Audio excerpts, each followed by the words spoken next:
আমাদের এতিমখানায় আমাদের লক্ষ্য উদ্দেশ্য পিছিয়ে পড়া শিশুগুলো, যাদের বাবা থাকতেও নাই, বাবা মা নাই, পথ শিশু, অনাথ, অসহায় পরিবারের, যাদের বাবা মা সন্তানকে অর্থ অভাবে লেখাপড়া শেখাতে পারে না। মাদ্রাসা এতিমখানায়ও বেতন লাগে। এখন আমরা সেটা করেছি কি, সকলের শিক্ষা যাতে নিতে পারে, গ্রহণ করতে পারে, অসহায়, অভাবী, এতিম, অনাথ শিশু। আমাদের এতিমখানা মাদ্রাসাতে পড়তে কোনো প্রকার একটি টাকাও লাগে না, ভর্তি ফি লাগে না, সম্পূর্ণ ফ্রি। খাওয়া দাওয়া, থাকা, কাপড় চোপড়, স্বাস্থ্য, সকল বিষয়ে আমরা ফ্রি করে দিয়েছি। ফ্রিতেই মাদ্রাসা চলে।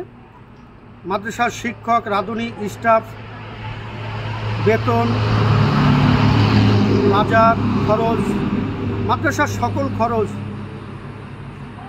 আপনাদের মাধ্যমে, আপনাদের সহযোগিতায় আমরা পরিচালনা করে থাকি। আমার নিজের 2টি মোটর গ্যারেজ আছে, সেখানেও এখনও কর্ম করি, রাত জেগে কর্ম করি, নিজেও কর্ম করে যে অর্থ উপার্জন করি, সব মিলিয়ে আপনাদের পাঠানো অর্থ দিয়ে এই মাদ্রাসা পরিচালনা হয়। তো দ্রব্যমূল্যের ঊর্ধ্বগতি বর্তমান বাজারে আমাদের পথচারীরা খাবার খেতে আসে। আপনারা জানেন যে আমাদের মাদ্রাসায় ফ্রি খাবার বাড়ি আছে, সেই সাথে পথচারীদের থাকার ব্যবস্থা আছে। যারা রাত হলে বাগান, রাস্তাঘাটে শুয়ে থাকে, তারা এখন আমাদের মাদ্রাসাতে এসে অনেকেই থাকে, অনেকে খাবার খায়। পথচারীদের জন্য 24 ঘন্টা খাবারের ব্যবস্থা আছে। সব মিলিয়ে আমাদের যে অর্থের প্রয়োজন হয় প্রতি মাসে প্রায় 2 লক্ষ 2.5 লক্ষ টাকা খরচ হয়। আমাদের 3 বেলা প্রতিদিন এক এক বেলায় রান্না করতে হয় 70 জন মানুষের। আমাদের মাদ্রাসায় 60 জন আর 10 জন পথচারীর রান্না ওই সাথে করতে হয়। সব মিলিয়ে প্রতিদিন 3 বেলা রান্না করতে যে পরিমাণ খরচ আমরা সকলে জানি। চাল ডাল খাদ্যদ্রব্য যে অবস্থা, দ্রব্যমূল্যের ঊর্ধ্বগতি, তাতে আমরা একটু কষ্টে আছি। এটা সত্য কথা বলতে হলে কষ্টে আছি। প্রতি মাস শেষে যখন শিক্ষকদের বেতন, বিদ্যুৎ বিল, জ্বালানির বিল, রাঁধুনির বিল এগুলো যখন আসে তখন একটু কষ্ট হয়।